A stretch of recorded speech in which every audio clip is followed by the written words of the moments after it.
The simplest and most basic words in the Hebrew vocabulary are the parent roots.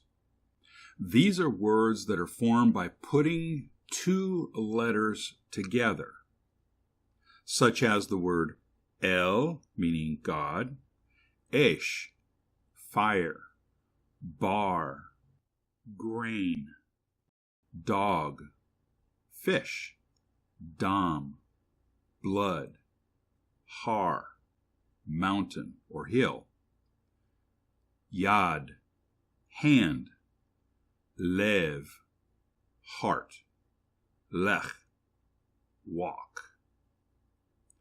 We already examined many of these parent roots when we looked at the evolution of the Hebrew alphabet.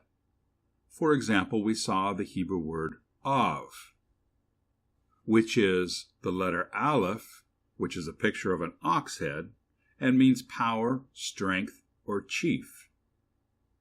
And the letter Bet, a picture of a tent, and means within, house, or family. When these two are put together, it forms the word Av, meaning the strength of the house, the father. The word El, which is again the letter Aleph, with the letter Lamed, which means to teach, authority, or bind.